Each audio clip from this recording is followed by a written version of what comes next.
Hello and welcome to a brand new edition of India's World on Rajya Sabha Television with me, Rausan Pereira. Imran Khan today said that he will take oath as Pakistan's Prime Minister on August 11th.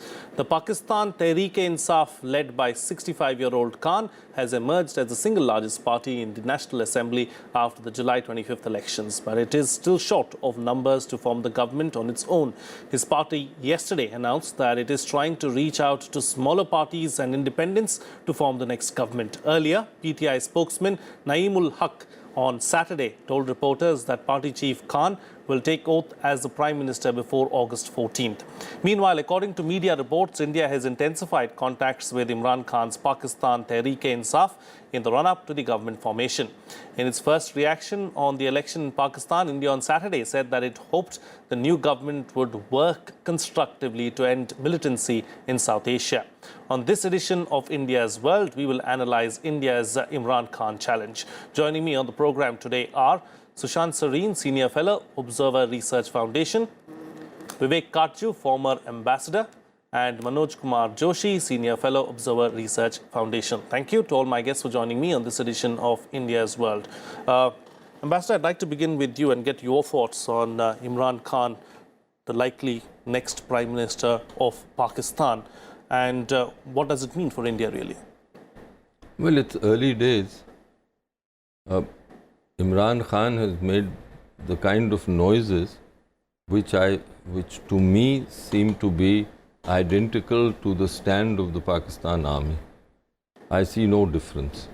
Yes, the one thing that he came up front was on trade, but then immediately he contextualized it in the context of Jammu and Kashmir, the issue of J&K. So there too, I don't see that he is going to strike out and say that Pakistan will open up trade with India without linking it to other issues. And if that happens, then what's new? And hence, it will be old wine in perhaps a new bottle. You know, taking a cue from what the ambassador has just said, Sushant, Sareen, considering the amount of time, money and everything else that the Pakistani army and the ISI have put behind Imran Khan, what can we expect really at the end of the day? I don't think we should expect anything. I don't think we should expect anything at all for a very simple reason, because regardless of whatever he said when he made his so-called victory speech, there was really nothing new in it, because while Ambassador Katju says that, there was this bit about trade, trade was the issue which Nawaz Sharif tried to promote with India and which earned him the moniker of Modi ka yaar or Pakistan ka gaddar. That was also the reason why there were all sorts of allegations that he is trying to promote trade with India. He's selling the Kashmiris down the tube. And all of these allegations were by Imran Khan and his cronies, including the guy who's likely to become the next finance minister, who also has said that we want trade with India, but you first have to solve Kashmir. So it's the same old rag which is being sung all over again. So nothing new out there. On the other thing that you take one step forward... Does he really have any options, Imran Khan, at the end of the day? No, well, the options are that he continues to do what the army tells him to do, which is basically doing nothing. Say certain things, but do something completely different. So, on the ground, for example, there is absolutely no indication whatsoever to suggest that there has been any change either in the thinking or the paradigm as far as India is concerned in the Pakistan army. And if the Pakistan army, one of the reasons why it is believed that the Pakistan army went hammer and tongs after Nawaz Sharif was because he seemed to be soft on India. Not so much in terms of policy, but at least in terms of statement. So if that became a disqualification and one reason to pull down Nawaz Sharif and throw him out of politics, then what is the chance that somebody who's seen as the establishment's boy, the puppet of the establishment, he is going to break through that straitjacket and actually do something which could lead to some kind of a change in the normal, very desultory kind of dynamics that operate between India and Pakistan. So I'm rather skeptical about Okay, you're skeptical. The ambassador too is skeptical, but says we probably have to wait and see what kind of messaging comes out of Pakistan. Let me get a comment in from Manoj Joshi on this. How will Imran Khan's ascendancy impact India-Pakistan relations, really? You had certain answers here already. I don't think it makes much of a change. There are several reasons for it. One is that, don't forget that the office of the Prime Minister has been so badly battered in the last couple of years, meaning in their effort to bring Nawaz Sharif to heel, the army permitted repeated protests, demonstrations, etc. They finally, of course, rule of law was cast aside and Nawaz Sharif was put into jail. So my point is that, leave aside whoever comes, the office of the Prime Minister of Pakistan is no longer even what it used to be. As it is in the past, we all know that the army has always had a significant role in foreign and security policy in Pakistan. But on top of that, the experience of the last 5 years has been that the Prime Minister of Pakistan really stands for nothing. And look at the figures who have been, Abbasi, Hakan Abbasi and people like that, meaning they're eminently forgettable people, meaning they shouldn't have been there in the first place. So I don't see any special impact here in the case of Pakistan, any special impact because Nawaz Sharif has become Prime Minister. Imran Khan. Imran Khan has become Prime Minister. Also, the other problem is that Imran has also boxed himself in by making certain statements, by making certain claims, by putting himself out to certain positions. Meaning, at least you can say with Nawaz Sharif, and I think this is the point which Sushant made, was at least in his statements and his remarks, he, Zardari, they actually were willing to extend a hand of friendship to India. They spoke about the possibility of a certain openness to India.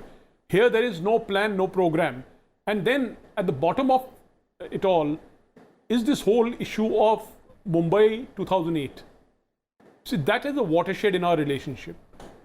And no leader of India also can get away from that, in the sense that no leader of India tries to reach out, like Prime Minister Manmohan Singh tried in the, when that at the Sharm el-Sheikh issue, and then he got into trouble. So every leader of India is also looking for some action with regard to the Mumbai case, because it's such an open case, and we want Pakistan to do something.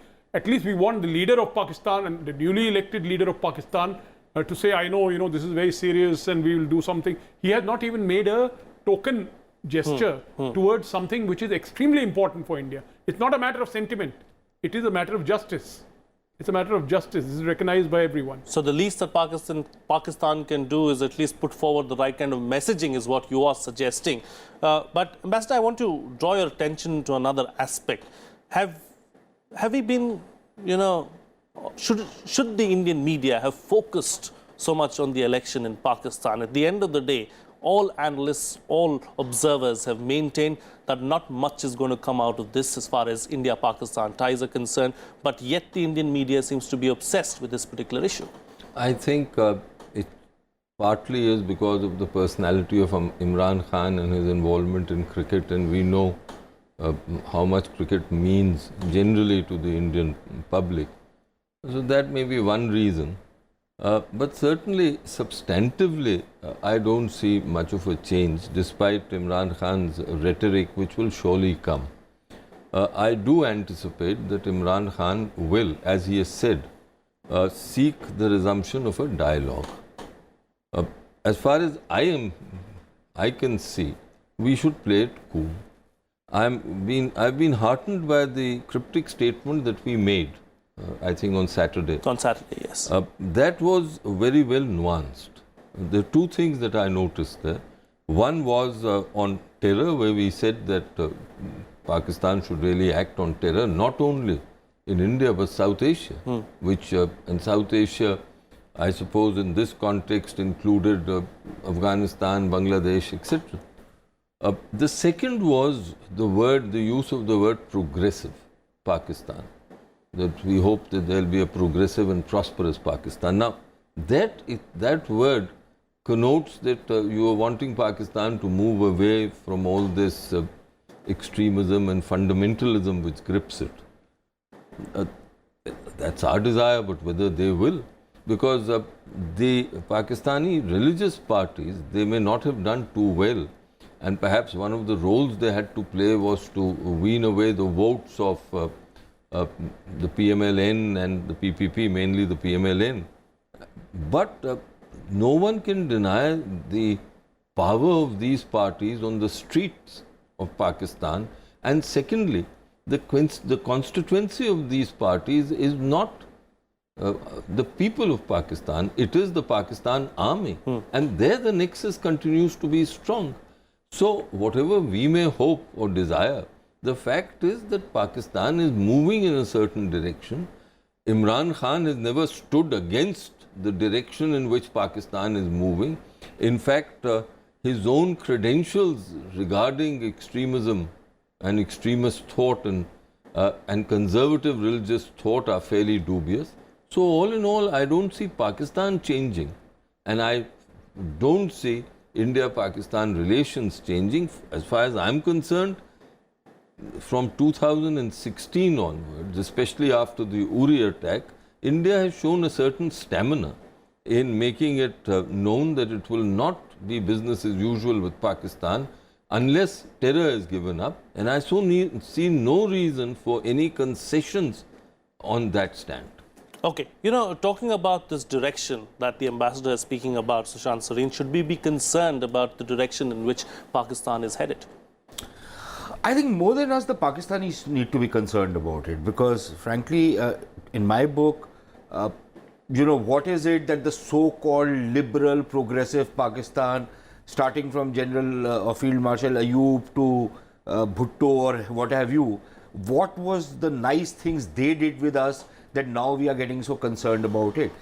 Whether it is terrorism, whether it is the inimical behavior of the Pakistanis, that goes back right to 1947. So it's not as though the old Pakistan or the Purana Pakistan was any better than the Naya Pakistan, right? So it doesn't affect us because they're already throwing all that crap on us anyways. It affects the Pakistanis themselves because it will impact upon certain freedoms and certain hypocrisies that the Pakistani elite are used to.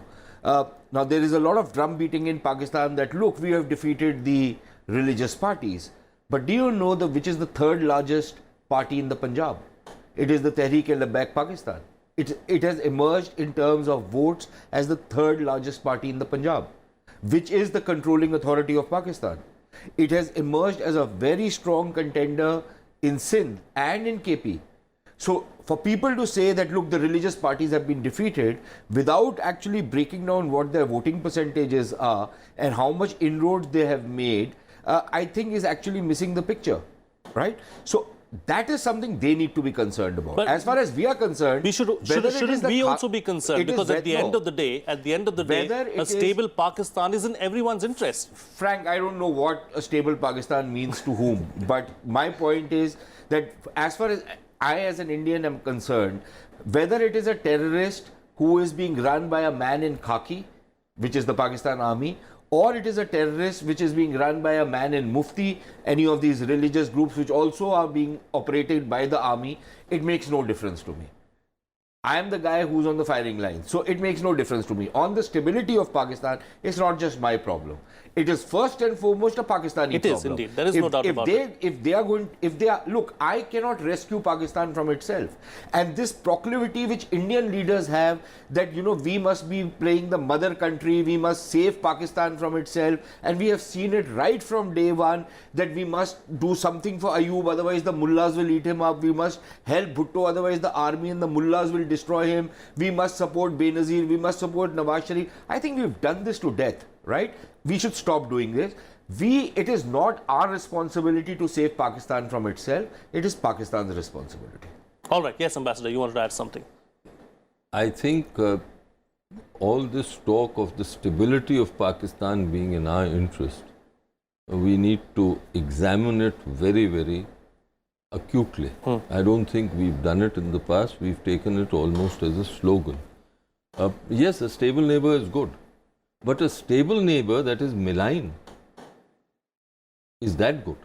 That is the question we have to ask ourselves. Sure. Manoj, Joshi, I'm going to go back to a point that the ambassador was making about how Imran Khan is going to probably push for some kind of a dialogue. Is a dialogue in our interest? Well, you know, I personally believe not all problems can be resolved. Okay? There are some problems that must be managed. They must be managed to our best interests, in the sense that we must, so certainly if through this process of dialogue, we can bring down the violence, which we have done in various periods of time through dialogue with Pakistan. So I think if we have an adequate strategy of managing Pakistan, and if that strategy of managing Pakistan requires dialogue, I say go ahead and have the dialogue. But if you think that that is not good for as a management strategy at that point in time, don't have the dialogue. But I think that we should be very clear in our minds. We are not going to settle Pakistan. We are not going to resolve issues with Pakistan. There will be a long period of where we would require to manage it. We have to manage it somehow or the other. And the problem with Pakistan is, see, Pakistan is not a failed state. Pakistan is a failing state, and it's failing towards infinity, in the sense it'll keep on, it'll only continue to be failing. It'll never be failed. And the characteristic of a failing state is that it has multiple centers of authority.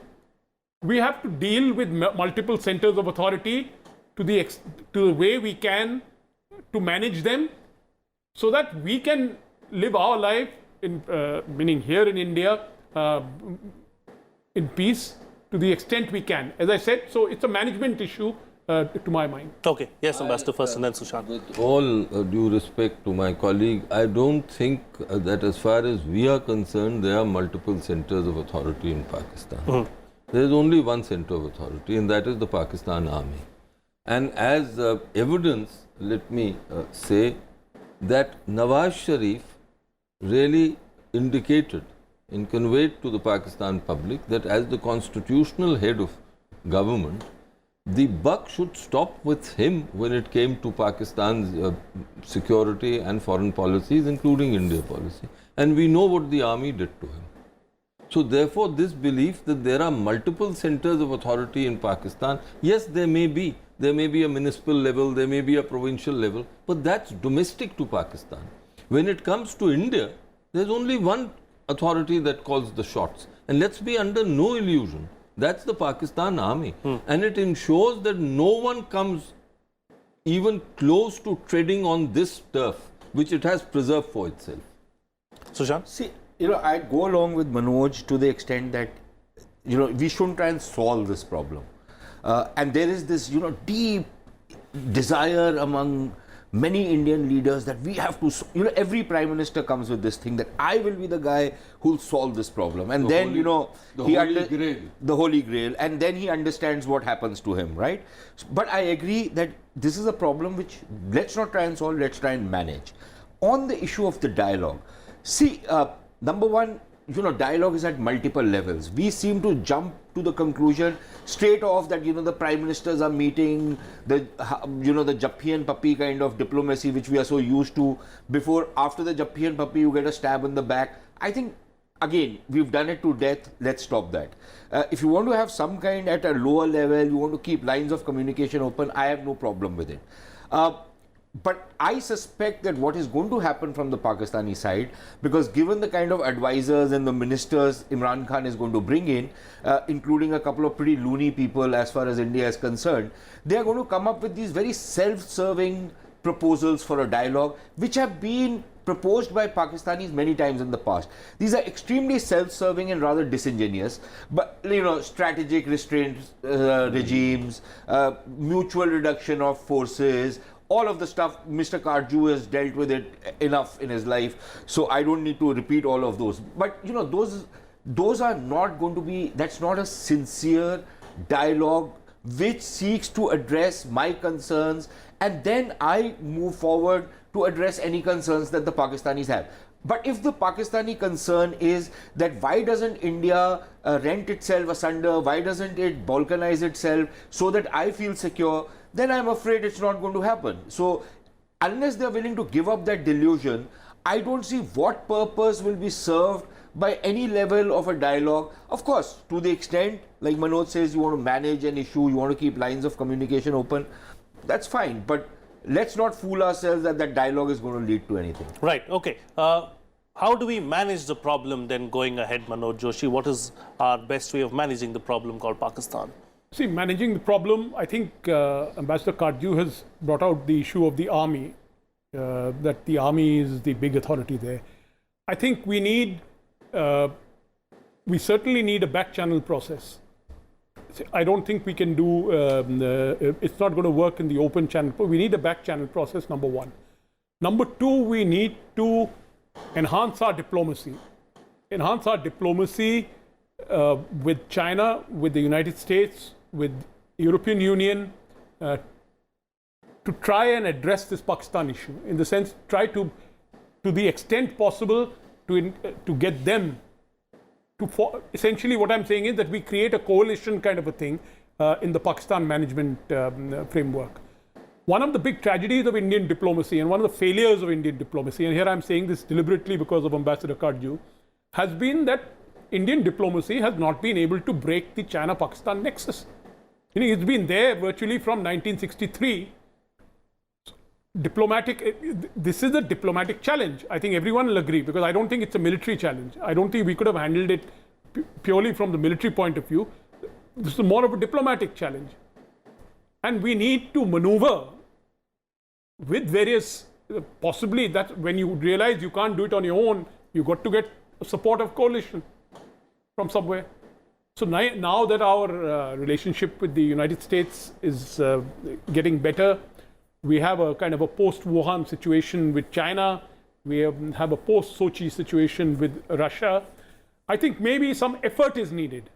Some effort is needed, and a certain sincerity from the top. I think if the impression goes across clearly and categorically to our big power interlocutors that, look, this is a very, very serious issue for us. This is a priority issue for us. We want movement here, and we want your assistance.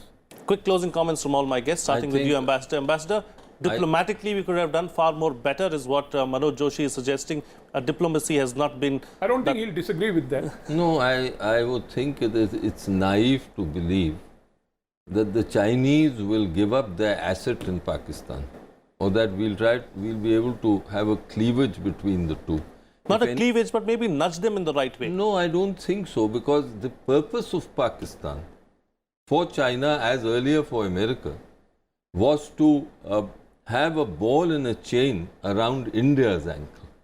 That was the very purpose of Pakistan. Now, as far as China is concerned, yes, we have all these slogans that there's enough space for the two countries, but let us not forget that overall, in terms of grand strategy, it is inevitably a competitive relationship. And why should China give up its Pakistan asset? I don't see that happening. And I, for one, take it as a given that we'll face this two-front challenge, and that after the CPEC, this challenge will only grow. Now, one last thing. As far as dialogue is concerned, dialogue is today a code word for the comprehensive dialogue, which is addressing issues, building cooperative relationships, and addressing humanitarian also issues. The thing is that we need contact with Pakistan, and that is there. That should continue. But dialogue, the full dialogue, is something that we should not give it to them till our basic condition that they should give up terror is met. Is met, yeah. I think that's a very valid point that you've made there. Closing comments from you, Sushant, Sareen, because all the former generals, all the defense experts have all said time and again in the recent past that force is working as far as Pakistan is concerned, so why not continue that? No, I think there is something to be said for that. But force alone is not going to be the only answer. So it has to be a multi-pronged approach, including the diplomatic one. And to To some extent, I'll go along with what Manoj is saying, and for the reason that, you know, there was a time when we assumed that there is no way that the Americans are going to be cut up with Pakistan and, you know, tilt in our favor. Clearly, that assumption has been proven wrong with time. I don't think that there is anything intrinsically strong in the China-Pakistan. Yes, India has been the glue, but can we change that? Can we get that glue to get unstuck between Pakistan and China? I know it's a very difficult challenge, and I can understand what Mr. Katju is saying, that the Chinese have the Pakistanis used for Pakistan. But what if Pakistan becomes a millstone around the neck of China? It's not to be ruled out, is it? What if the much fancy CPEC project ultimately becomes a sinkhole? You know, the Americans have sunk in a lot of money in Pakistan. Pakistan is used to living off other people's money. Earlier it was American money, now it's Chinese money. But how long are the Chinese willing to fund them? We don't know. And this is not something which happens over the next 6 months, 1 year. It happens over a period of time. But let's wait and see how the CPEC pans out. Clearly, I don't think the Pakistanis are going to be able to live up to their side of the bargain on CPEC. I think much of the money which the Chinese are spending in CPEC is going to be sunk. The Chinese themselves seem to be preparing for it. And that's not going to leave a good taste in the mouth. In any case, the strategic viability of CPEC in terms of addressing the Malacca dilemma of China is not there. And if in the course of things, India-China relations improve, despite all the challenges that they pose, I don't see any reason why at least the China-Pakistan nexus can start getting a little unstuck. You know, or at least not as dependent. Will they give up Gwadar? They might take over Gwadar completely from Pakistan. So I don't know. So Okay, I don't know, sir. closing comments. A lot of things are possible. Closing comments from Manoj, Joshi before I wind up the program. See, it's pretty simple. If India is now says that I think we're going to have a new India, so we are moving ahead. We are going towards sustainable economic growth. We are going to go into 10% growth or whatever it is. We have a certain vision of which direction we are going. It's an economic and social transformation. Pakistan's strategy virtually from 93 when we started growing, 93 bomb blasts I'm recollecting. Mumbai bomb blast, yes. The Bombay blast has been, we must hold back India. So we must hold back India from this movement, because that the trend, every analysis that you make says that India moves ahead, even with the incompetence of various governments, and I won't name them, we are still moving ahead. And the Pakistani goal in all this has to be somehow to keep hold of us and try and not let us get ahead. Now, if this is the challenge, our response has to be to somehow prevent this from happening. Now, what kind of strategies we adopt, but we need a strategy. But I don't see a strategy. I often see knee-jerk responses to various situations. All right. On that note, then, we'll call it a wrap on this edition of India as well. Thank you to all my guests for joining me on the program and putting things into perspective for us. We want to hear from you as well. You can share your feedback and suggestions with us. Our email ID is indiasworld.feedback@gmail.com. You can also tweet to us using our Twitter handles at FRP09 and at Rajya Sabha TV. That's it from me. See you again next time.